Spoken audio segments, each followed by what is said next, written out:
Today I want to talk about something that gets brought up very often in the comment sections of my videos. Every time I talk about whether it makes more sense to buy a house right now or to rent, especially since buying is more expensive in pretty much every region of the country now compared to renting. And that question is this: is buying a house really a forced savings account?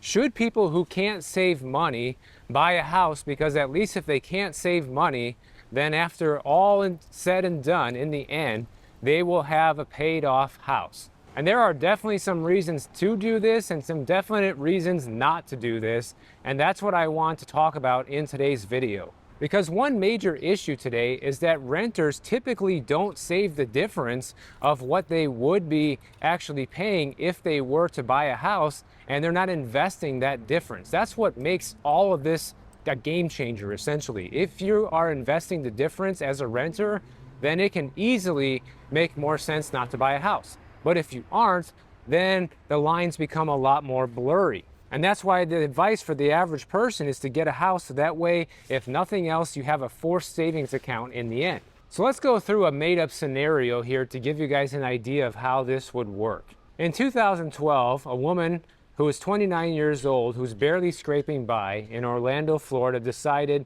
she would buy a house, and she was making $42,000 a year. Rent was going up, and her landlord just added a surprise $75 maintenance fee to her monthly bill. That's even more of a reason to say, you know what, I'm tired of renting, let's buy something. So frustrated with the landlord and the rent situation, she bought a 2-bedroom starter home in a modest neighborhood for only $145,000. Everybody was telling her it was a bad idea. She had no savings, no fancy career, but one thing she did have was a stable paycheck, at least at the time. So she's paying off the house and paying off the house, and fast forward to 2024, that house she paid $140,000 for was worth $260,000. She paid down about half of the mortgage by then, and so over that 12 years, she ended up building up about $110,000 in equity in the home. Not bad. Hence the forced savings account. Here's where things start to fall apart. In 2025, her finances got turned upside down once again, and she needed some emergency cash. So what did she do? She had to refinance her house at a much higher interest rate than she got back in 2012, and now her payment went up much higher than it was before, and now she has additional debt attached to that house that if for some reason she can't pay, she will end up losing the house. So in this case, was it worth it for her to buy the house? Well, it depends on which angle you look at it from. From the angle that she had that $110,000 in equity to actually borrow in an emergency, yeah. Was it worth it? Yes. Is it worth it scraping by for 12 years of your life and working extremely hard to have to only refinance the equity that you did build into this house and end up with a much higher debt payment and paying a ton of interest on that money? Probably not. But it gave her the option to do it. And I think that's where people argue that if you have nothing else, at least you have that house. And from that point of view alone, I would agree. But I want to dig even deeper into this and give some of the pros and cons of both sides of this.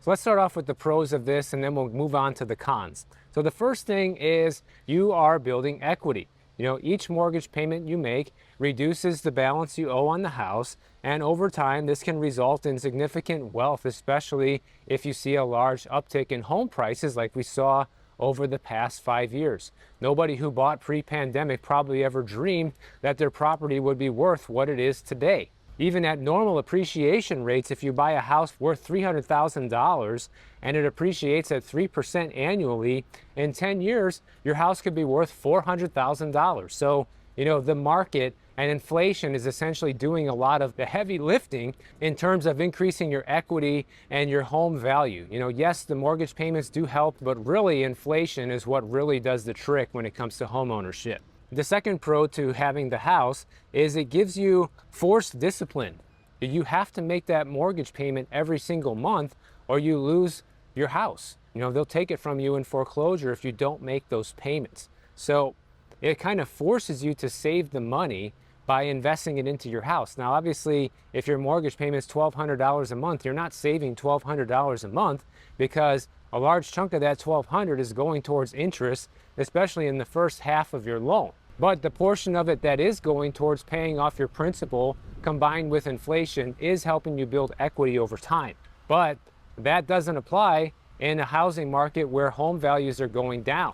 Like, for example, right now, people who bought a house like, say, 2 or 3 years ago, especially anywhere in Florida, essentially, is now seeing a situation where they could be upside down. They could have negative equity, and the house could be worth less than what they just paid for it a few years ago. Now, the third pro to this is that it's kind of a hedge against inflation, because home prices tend to go up with inflation.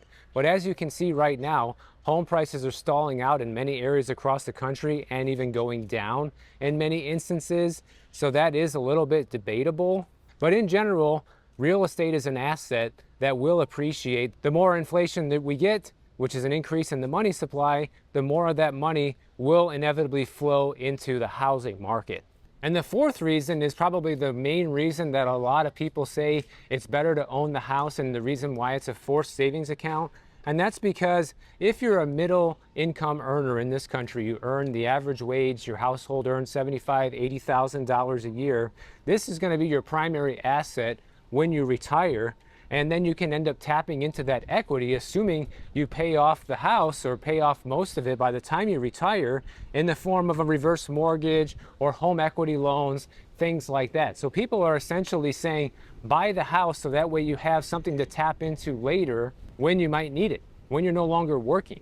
And then, of course, there are some tax benefits to owning real estate as well, which is the fifth pro, because mortgage interest up to, I think, as it stands right now, is $10,000 per year can be deducted against your personal income. They're looking at changing that with the big beautiful bill that hasn't passed yet.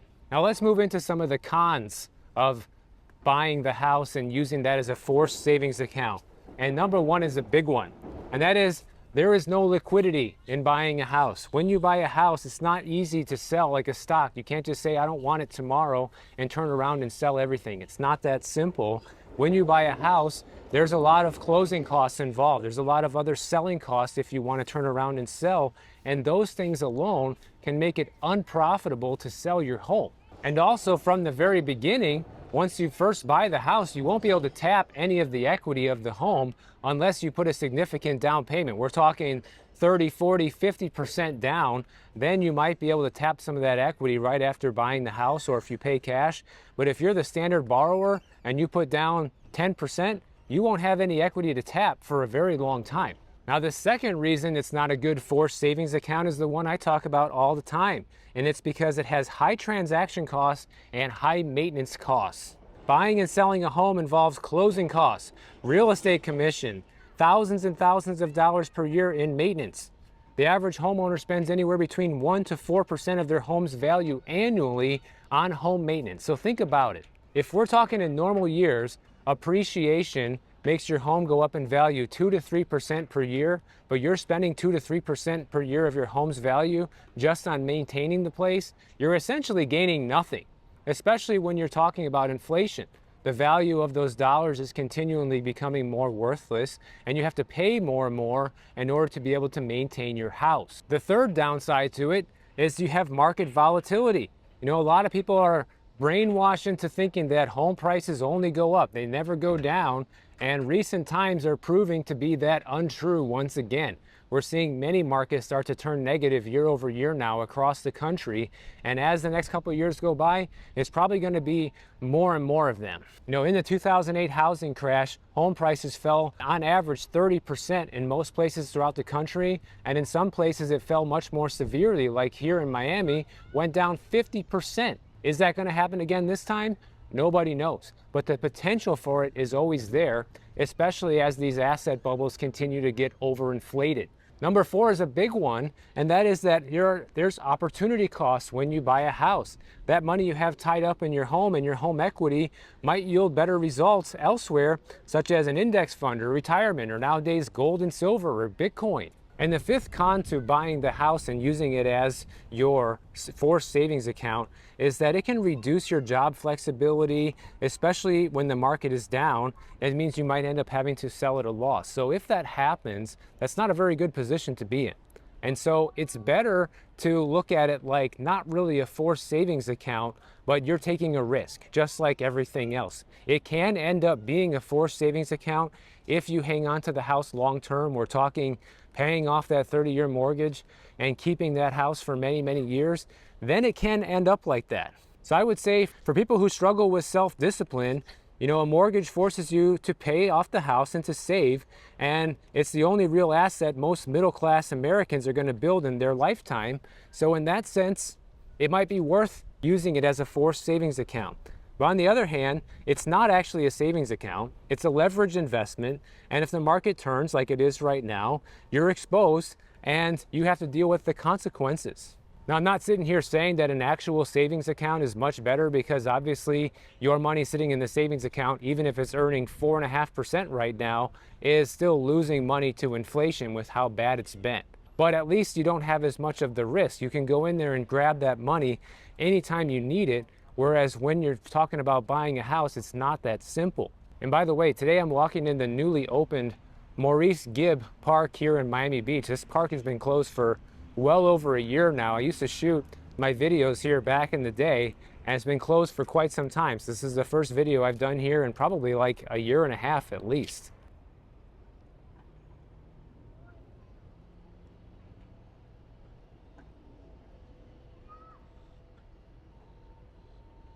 So is a house a forced savings account? Let's answer that question. Well, I think the answer to that question is both yes and no. Yes, it is, because you are going to end up with some money in the end due to inflation and appreciation, assuming that you don't refinance the home or borrow against it along the way. And that's the big caveat that most people fail with. Most people at some point in time feel like they're rich because, oh, look, I have $300,000 in home equity. Let's use it to buy something else. Let's use it to go on vacation. Let's use it to remodel this house. And that's how people end up getting in trouble and end up not actually having that forced savings account. And that is the actual true problem with home ownership in America today in general, is that people are looking at it as an investment, whereas, 50 plus years ago, buying a house was just a place to live. It wasn't looked at as an investment like it is today. And so because so many Americans view it as an investment and they're constantly being bombarded with advertisements to borrow against it and learning about different ways to leverage against that so-called investment, people end up getting in trouble. So is it better than having nothing in retirement and have nothing else to show for? If at least if you have nothing else, you have that paid off house? Absolutely. I am not going to argue with that or deny that. I agree 100% from that point of view. But is it the absolute best thing to do in order to save for retirement or have money when you get older? I don't think so. It's just one way to do it, but it's definitely not the only way, or might not even be the best way. And speaking of buying a house, check this out. People who are getting married right now are spending on average $36,000 to get married, right? And the average home down payment is $55,000 today. Now, the smart people are not having the big expensive wedding and are using that money they would have spent on the wedding and buying the house now, especially if you want to have both. If you want to get married and buy the house, that's definitely the smarter move. But now, what a lot of people who are getting married are doing is they are asking guests from the wedding to give them cash to help buy the house. Imagine that. They don't want the kitchen utensils anymore. They don't want towels. They don't want knickknacks or things for the bathroom. No, no, no, no, no. We want a down payment for the house. Check this out. In a survey of over 6,000 couples on Zola this year, 87% of them are asking for cash for their wedding, and 41% are specifically requesting it for a home down payment. I don't have any problem giving people cash for a wedding present. In fact, I gave my sister and her husband cash for a wedding present. I think that's the best thing to give, actually, and then they can do whatever they want with it. But specifically outlining and asking people to help pay for the down payment on your house, I think there's just something that doesn't really sit well with me about that. Like, here you are spending a large chunk of change on this wedding, but yet you want everybody coming to it to give you more money so that way you can go ahead and buy a house. Like, how does that make any sense? Especially when probably half the people, if not more than half the people attending your wedding, probably can't even afford to buy their own house. This is definitely a no-shame approach when it comes to wedding gifts. I don't think I would even have the guts to ask people for the money to help me buy a house if I'm sitting here spending $10,000, $20,000 on a wedding, you know? Especially if you know for a fact that a lot of people are not doing well financially and they don't own their own home, they're renters, and you want me to give you my money so you can become a homeowner? Like, literally everybody wants the easy way out with everything now, guys, especially when it comes to owning a home. Oh yeah, give me a wedding gift to help me buy the house. Oh, let's see if mom and dad will just give me the down payment, stuff like that. They don't want to earn it on their own anymore. And then the crazy thing is, a lot of people asking for this money might not even realize or know if they can even really afford a home or not.